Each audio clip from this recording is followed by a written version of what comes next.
Pod wadhi mbele mana gi dholuo kaka wawach.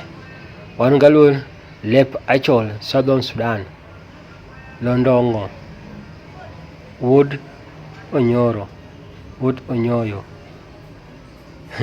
Lodongo, sikia?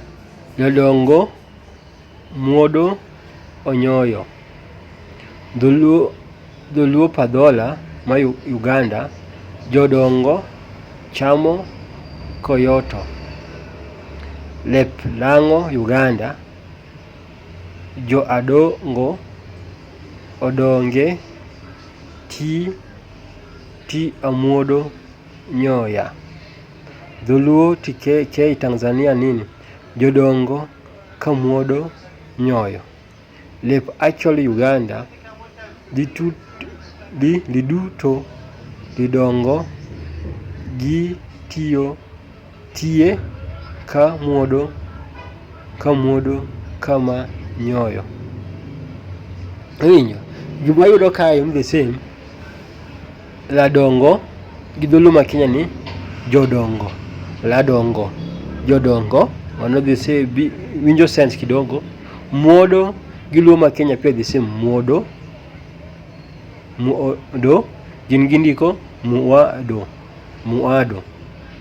Onyoyo, onyoyo. Gin gingezo onyoyo, ti nyoyo. Okay? Jodongo chamo Kiyoto. Jodongo chamo Kiyoto.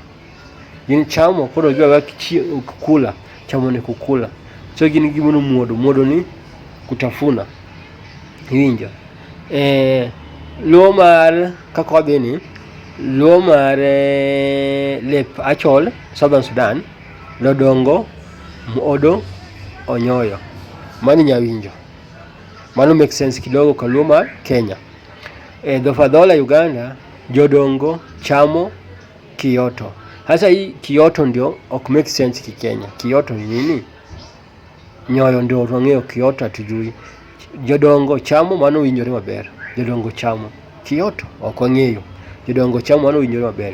Lep Lang'o Uganda, Jo Adongo odonge tiye Muodo Nyoyo. Mano winjore, Jo Adongo tiyo Muodo Nyoyo, mano winjore. Mano winjore. Ko joluo mar Kenya wacho nang'o? Dholuo mar Kenya na Tanzania, jodongo ka Muodo Nyoyo. Lep Acholi Uganda wacho ni dibito lidongo gi tiye Kamuodo Nyoyo. Kamuodo Nyoyo. Jodongo gitiyo Kamuodo Nyoyi. Mano be winjore matin. Ma ok rach karibia